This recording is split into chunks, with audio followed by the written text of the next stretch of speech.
Coming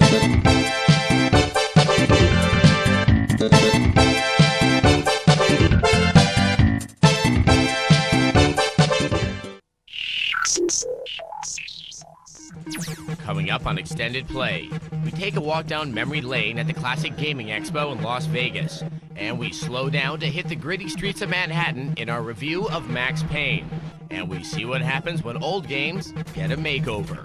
Stick around, it's game time.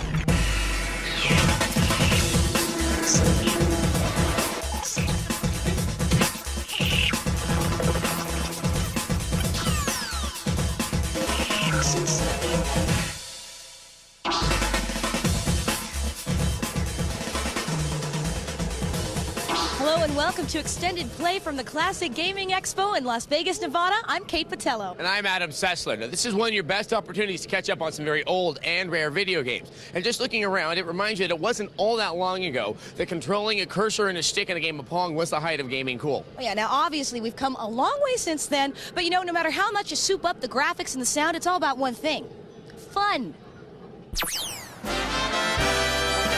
In Las Vegas, classic gaming traditionally looks like this. But here at the Classic Gaming Expo, it looks more like this. Every year, hundreds of enthusiasts get together to immerse themselves in rather non-immersive games. While grooving to the beat of a saran wrap-clad band called 8-Bit Weapon, fans perused some of their favorite old games. My favorite classic game is Mach 3. Joust. Reactor. Space Ace. Miss Pac-Man. Some came to compete. I have the world record for Gorp at 653,000 points, but I have flipped a million on it, and I'm going to try to replicate that today. It's a very competitive environment, which is one of the benchmarks of old classic gaming. It's high score based, so it's highly competitive, and people are constantly trying to improve their skills. The holy grail of grails in video game playing, and this classic gaming, is getting the first million points on Ms. Pac-Man. And when someone starts getting close to one of these incredible benchmarks, the rest of the entire hobby does pay attention and are indeed impressed. While the arcades were full, a museum area displayed consoles from another lifetime. There were Ataris, Intellivisions, ColecoVisions, and even an Odyssey, the first ever video game console. We heard lots of reasons why these fans prefer the old school. The games today are just really fast-paced, and you have to sometimes take you a month just to read the manual, and it's sometimes just too complicated. I like the older games better because most of them are less violent than the newer games. To me, a lot more fun. Once you get those big dots, you get to try to get the bad guys. It seems like the big movie productions now, they're not actual games anymore. There's just no gameplay anymore. Vendors lined the hall, hawking everything from old games to, well, old stuff. And people were buying. We grew up with these video games, used to put quarters in them. We didn't have PlayStation, we didn't have Sega and all the rest of those. So now we put them in our houses beside the pool table, and we've got friends over and having a get-together, and we all play pool and video games at the same time. They want to get a part of their teenage years back, so they buy a game from us. Whether buying, trading, or playing, classic gamers spent this weekend living in the past and loving it. It's all part of a big phenomenon that is really indicative of this new growing hobby that's going to be as big as baseball card collecting or stamp collecting or who knows what. Now, while you can earn points in Dragon's Lair, it's really one of the first games that you play less to brag about how well you did to your friends and to actually see what was going to happen next. And eventually we're going to re-experience it in 3D. Now, some game news.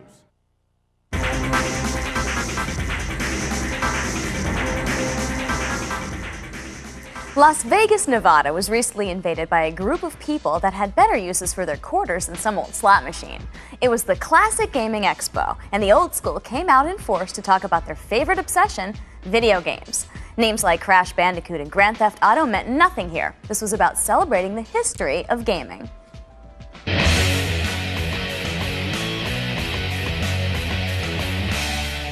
The Classic Gaming Expo is basically E3 for us old school geeks. The main reason why people come out here is to catch up with all of the stuff that they did when they were kids. The expo is really neat because it brings a lot of the developers together, the hobbyists together, the dealers. So it's a celebration sort of early games. It's the birth of a whole industry, you know, because video games back in the day, that was the first real technotainment, right? The first electronic entertainment. And look what's happened today.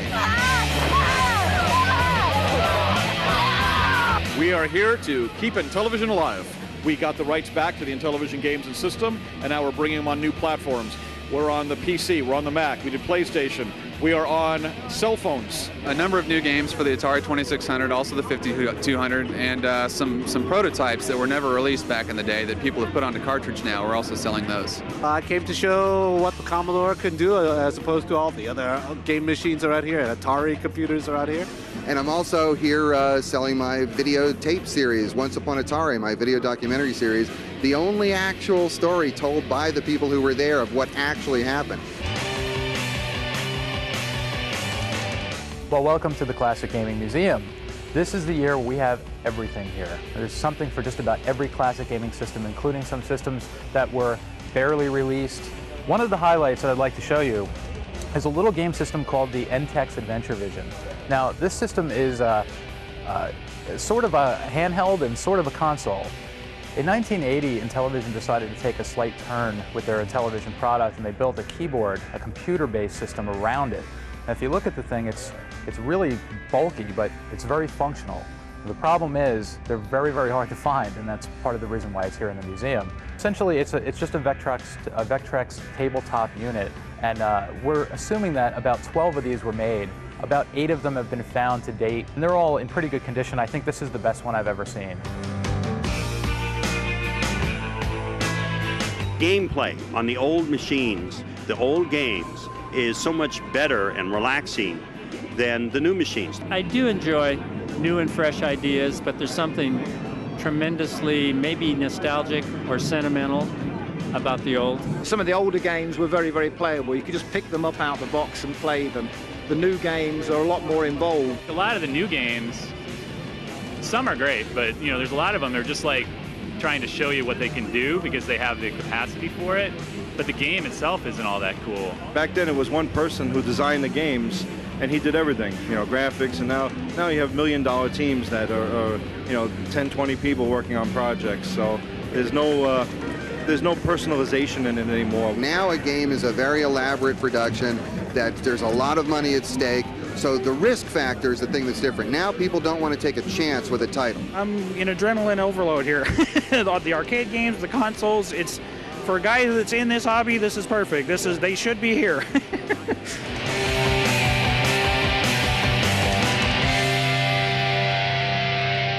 With us today. How does a fly score revenge? Why did the chicken cross the road? And what kind of adventure lays an egg? It's time to dial up the old school love as we get ready to break down the best classic console games of all time right here, right now on Filter.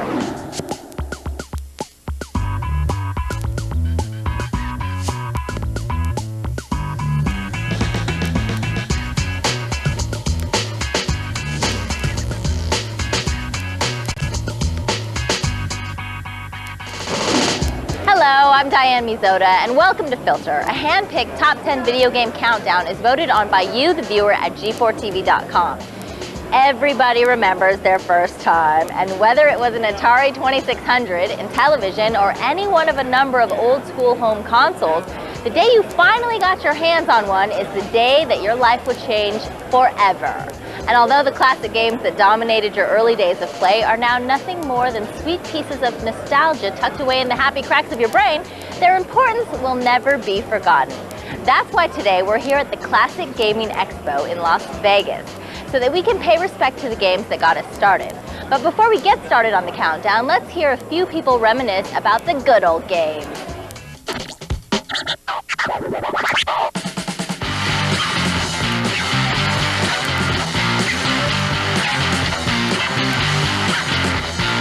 I'd say some of the major games that helped gaming move from the arcades to the home were the Miyamoto creations like Donkey Kong and Mario Brothers. You could say that coin-op conversions were the thing that helped games move from the arcade to the home. But there were some games that stood out, I think, games that were not really coin-op conversions, but games that stood on their own and distinguished the 2600. Went to Atari with the idea of building a device to connect to your home TV that would let you play the arcade games in the home. And that first game was Pong.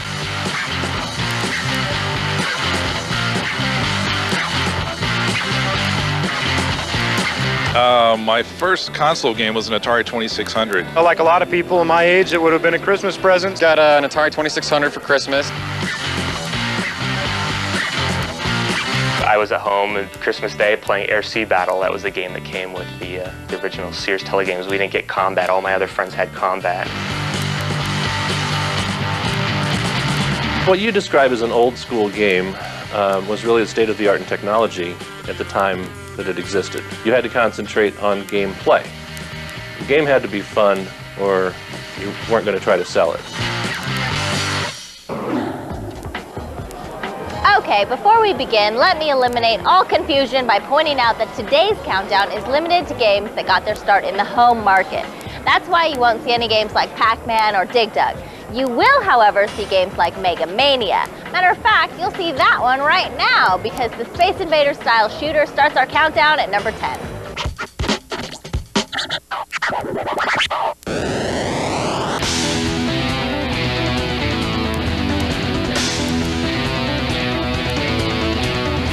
Mega Mania, good game from Activision. It was real manic, one of the Space Invaders kind of game, but things went from left to right and everything up and down and stuff like that.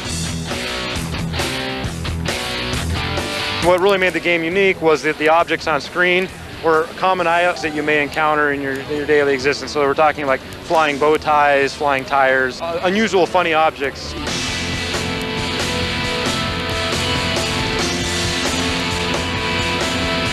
Space Nightmare, it's basically a shooter. It's kind of a Space Invaders Galaxian-inspired type of deal. A lot like Galaxian, except cooler. Good graphics, better than it was average on the Atari 2600 at the time. While the tires in Mega Mania were out to get you, the tires in our next game were out to get you there ahead of the pack. In Enduro, you were a race car driver in the National Enduro, a long-distance road race, and you had to pass a certain amount of cars each day on your way to capturing the checkered flag. Sure, games like Turbo and Pole Position were more fun, but you couldn't play those at home, could you? Enduro grabs the 9th spot.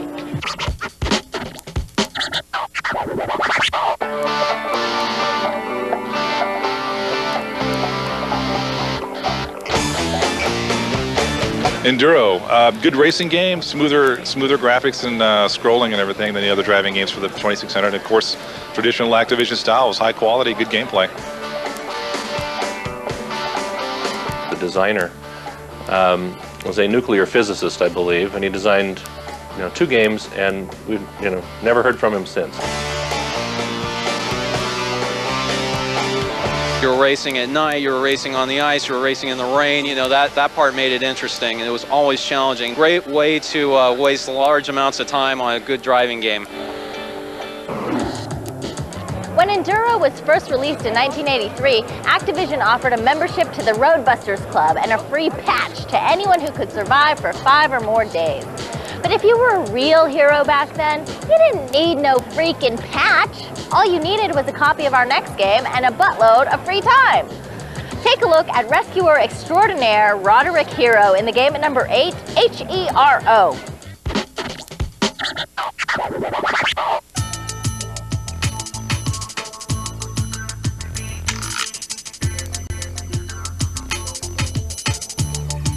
The most interesting thing in Hero has to be that it was actually a vertical maze. So to do that, of course, the character had to be equipped with a helicopter backpack to be able to go up and down.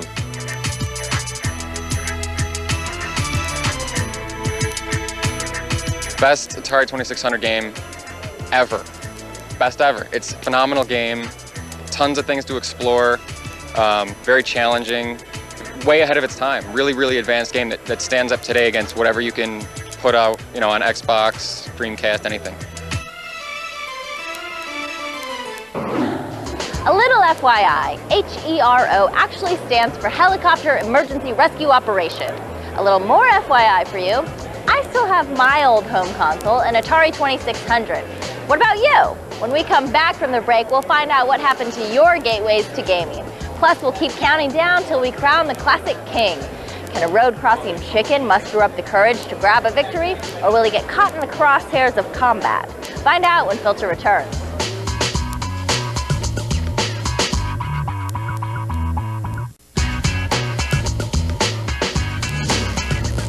Welcome back to Filter. I'm Diane Mizota here at the Classic Gaming Expo, counting down the best classic console games of all time. The rankings for Filter shows come directly from the responses you post on the G4 website. To make your vote count, log on to g4tv.com/filter and select the filterator. Then choose a category, vote on a scale of 1 to 10, and we'll take care of the rest. While you're there, be sure to post your suggestions for topics and games you'd like to see covered in future episodes. Let's get back to our 10-to-1 adventure with the game at number 7, Adventure. The Atari Classic lands on the countdown for 2 simple reasons. It's the first RPG-ish game ever, and it also had the first Easter egg ever. But here are a few more reasons, just to keep it real.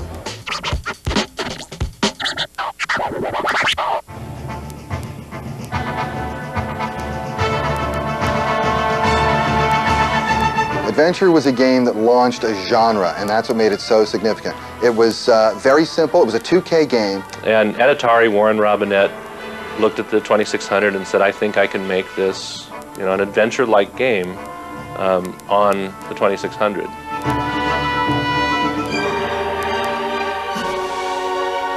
He tried to put a dragon in the game. The dragon kind of looks like a duck. And with the limited graphics, the dragon ended up looking kind of like a duck. It's all about the dot, about the sword, and about spearing the duck. What else is there to do? Talk about defining the 2600 in its own right, creating a new genre and doing it adventure. Super significant game, I think. Good choice. You looking for a real adventure? Try being a chicken and making your way across 10 lanes of screaming vehicular mayhem without getting turned into a poultry pancake. If you play the game at number 6, you know exactly how hard and how much fun that could be. Here's Freeway.